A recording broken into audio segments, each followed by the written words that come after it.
যারা ইলেকট্রিক কাজ পছন্দ করেন এবং কি যারা ইলেকট্রিক কাজ করতে চান, তো ভিডিওটা খুব গুরুত্বপূর্ণ আপনাদের জন্য। কারণ আপনি যদি একটি প্রজেক্টে ইলেকট্রিক হেল্পার হিসেবে কাজ করতে চান, তো অবশ্যই আপনাকে এই সামানের নামগুলো জানতে হবে। তাই আজকে আমি প্রতিটি সামানের সাথে আপনাদেরকে পরিচয় করিয়ে দেবো। যারা আমার সৌদি ইলেকট্রিক ওয়ার্ক চ্যানেলের ভিডিওগুলো দেখেন, আপনাদেরকে অসংখ্য ধন্যবাদ। আপনাদের উপকারের জন্য আমি ভিডিওগুলো করি, অবশ্যই আমাকে সাপোর্ট করবেন। আমি সৌদি আরব প্রবাসী আরিফুল ইসলাম। তো চলে যাচ্ছি মূল ভিডিওতে। এই যে সুইচের যে বক্সগুলো, এই বক্সগুলো কিন্তু লাগানো হয় এরকম দরজার সাথে লাগানো হয়। কেন? এখানে বিভিন্ন লাইটিং সুইচ, এসিড সুইচ এরকম আসবে, তো এইগুলা কিন্তু এই ঢালাই করে এই কর্নি দিয়ে এইটা বসাইতে হয়। ঠিক আছে, প্রত্যেকটা জিনিসই কিন্তু ইলেকট্রিক কাজে প্রয়োজন।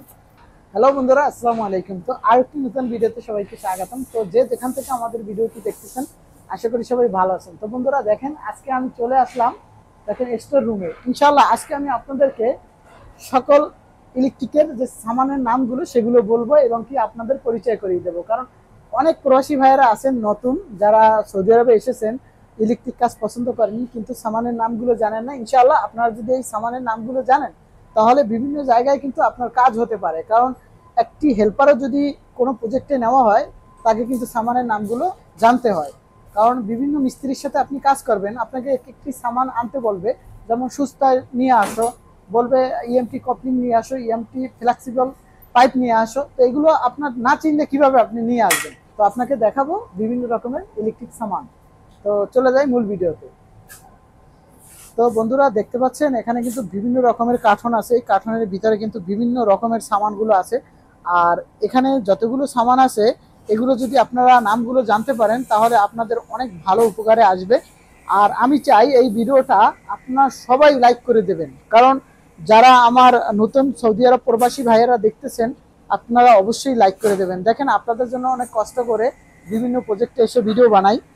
এই যে দেখতে পাচ্ছেন ক্যাবেল, এই ক্যাবেলের সাইজগুলো আমি জানিয়ে দেবো। তার প্রথমে আমি আপনাদেরকে জানাবো বিভিন্ন রকম সামান, যন্ত্রপাতি যেগুলো দিয়ে আমরা কাজ করি। তো এই যে দেখতে পাচ্ছেন, এটা হচ্ছে হিট গান। তো এই হিট গান আমাদের কি কি কাজে ব্যবহার হয়? যেমন আমরা বিভিন্ন যে পাইপগুলো আছে, ওই পাইপগুলো বাঁকা করি। তারপরে জয়েন্টের সময় আমরা যে স্লিপ লাগাই, সেই স্লিপগুলো আমরা হিট দিয়ে জয়েন করতে হয়। সেজন্য কিন্তু এই হিট গানটা ব্যবহার হয়। হিট গান অনেক কাজেই ব্যবহার হয় ইলেকট্রিকের কাজে। তো দেখেন হিট গানটা আপনারা দেখে চিনে রাখুন, কারণ অনেক জায়গায় কিন্তু এই হিট গান ব্যবহৃত হয়। তো তারপরে দেখেন, এটা হচ্ছে কন্নি। এই কন্নিগুলো কিন্তু ব্যবহার হয়, যে আপনারা সবাই জানেন কেন ব্যবহার হয়।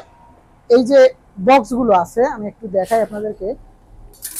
এই যে সুইচের যে বক্সগুলো, এই বক্সগুলো কিন্তু লাগানো হয় এরকম দরজার সাথে লাগানো হয়। কেন?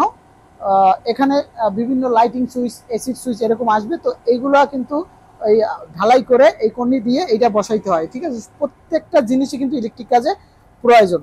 তারপরে দেখেন, এই যে এটা হচ্ছে শ্রেণী।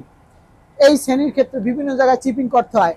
উপরে পাইপ থাকে, ওই পাইপগুলো সুইচে নামাইতে হয়। নামানোর কারণে কিন্তু অনেক জায়গায় এরকমের শ্রেণী দিয়ে ভাঙতে হয়, হাতুড়ি ব্যবহার হয়। আমি যেগুলো আমার চোখের সামনে আসবে সবগুলোই আমি শেয়ার করবো।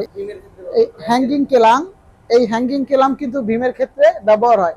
তো এই সামানটা যদি আপনি নাম না জানেন, আপনাকে যদি বলা হয় স্টোর থেকে এটা নিয়ে আসো, তো আপনি কিভাবে এটা না চিনলে নিয়ে আসবেন? এই যে দেখতে পাচ্ছেন, এই যে, তো এটা হচ্ছে হিলটি। ঠিক আছে, এই যে দেখাও একটু, এটা অনেক বড় জ্যাকহ্যামার বলে হিলটি। এই যে, তো এটা দিয়ে চিপিং করতে হয়। আমি প্রত্যেকটা সামানই আপনাদেরকে দেখাবো। এই যে দেখেন, এই হাতে যেটা দেখতে পাচ্ছেন, ভিডিওটা অনেক লং হবে আমি জানি, কিন্তু লং হলেও এটা হচ্ছে হোলসা। ঠিক আছে, এই হোলসা দিয়ে বিভিন্ন জায়গায় হোল করতে হয়, প্লেন শিট হোল করে পাইপগুলো নিয়ে আসতে হয়। ঠিক আছে, তো আর এটা হচ্ছে গ্যালন।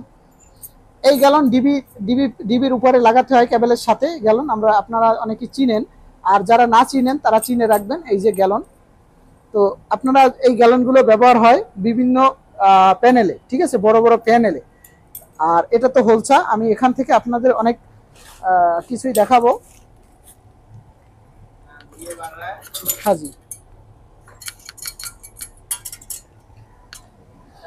এই যে ওয়াটারপ্রুফ ফিশ কাভার। ঠিক আছে, এটা কিন্তু বাথরুমে ব্যবহার হয়, আপনারা জানেন গোসলখানায় বাথরুমে ব্যবহার হয়। তারপরে এটা হচ্ছে ইএমটি কপলিং। ইএমটি কপলিং অনেক পদের আছে। তো এটা হচ্ছে স্ক্রু ইএমটি কপলিং, আর এটা হচ্ছে 7x7 হাই ডিপ, আর এটা হচ্ছে 9x9 লো ডিপ। 9x9 এই বক্সটা কোথায় ব্যবহার হয়, যেমন ফায়ারের fire smoking detector, heat detector, এইসব কাজে ব্যবহার হয়। তো অনেক জায়গায় হাই ডিপ লাগাতে হয়, অনেক জায়গায় লো ডিপ লাগাতে হয়, ঠিক আছে। তো দেখেন এটা তো লাক্স ক্লিপার, লাক্স ক্লিপার, এটা কিন্তু আপনারা অনেক লাক্সের কাজে ব্যবহার হয়। এই কোম্পানি আছে লাক্স, হ্যাঁ লাক্স, এ হচ্ছে লাক্স। এটা হচ্ছে ডিবি প্যানেল, আর এটা হচ্ছে ডিসকানেকশন সুইচ, ডিসকানেকশন সুইচ এইটা। আর এই যে ডিবি প্যানেল দেখতে পাচ্ছেন, এই যে, আর এ হচ্ছে লাইট, এই যে, আর জয়েন্ট প্লেট, এই যে, আর ইনসুলেশন, এই যে ইনসুলেশন দেখতে পাচ্ছেন, আর এটা জয়েন্ট প্লেট, আর গেট বাল্ব, তারপরে এই যে লাইট। তো বন্ধুরা এটা দেখতে পাচ্ছেন, এটা হচ্ছে টেরের টি। তো 3 দিকে কিন্তু এই লাইনটা গেছে, এই যে দেখতে পাচ্ছেন, এই একটা লাইন, এই একটা লাইন, 3টা লাইন। তো এটা হচ্ছে টাঙ্কিং কাভার, আর এটা হচ্ছে থ্রেড রড, ঠিক আছে। এই থ্রেড রড দিয়ে কিন্তু আমরা বিভিন্ন রকম চ্যানেল দিয়ে পাইপিং করি, তারপরে চ্যানেলগুলো লাগাই। আর এটা হচ্ছে ইএমটি পাইপ, এই যে দেখতে পাচ্ছেন, এটা 25-এর ইএমটি পাইপ। তো বিভিন্ন রকমের সামান আছে বিভিন্ন জায়গায়। তো আমরা আপনাদেরকে যতটা পরিমাণ আমি পেলাম সেটা দেখাইলাম। এটা হচ্ছে ফ্লেক্সিবল, আর এটা হচ্ছে এসির গ্যাসের পাইপ, ঠিক আছে। এই তো তো আজকের ভিডিও এই পর্যন্ত। সুস্থ থাকবেন, ভালো থাকবেন, দেখা হবে নেক্সট কোনো ভিডিওতে ইনশাআল্লাহ। যদি আপনাদের ভালোবাসা পাই, আপনাদের এক্সপেক্ট পাই, ইনশাআল্লাহ আমি আরো সুন্দর সুন্দর ভিডিও দিব নতুনদের জন্য। আমার কাজ হচ্ছে নতুনদের কিভাবে বিভিন্ন কাজ শেখানো যায়, আমি সেই জন্য কাজ করি। তো আপনারা ভিডিওটা শেয়ার করে দেবেন, আর এই ভিডিওতে সর্বোচ্চ ভিউ চাই, তাহলে আমি বিভিন্ন রকমের সামানের সাথে আপনাদের পরিচয় করিয়ে দেবো। তো সৌদি ইলেকট্রিক ওয়ার্কস চ্যানেলের যারা ভিডিও দেখেন আপনাদেরকে অসংখ্য ধন্যবাদ, আর যারা আমাকে সাপোর্ট করেন তাদেরকে অসংখ্য ধন্যবাদ। তো আল্লাহ হাফেজ, আজকের ভিডিও এই পর্যন্ত। সুস্থ থাকবেন, ভালো থাকবেন, সবাইকে আসসালামু আলাইকুম।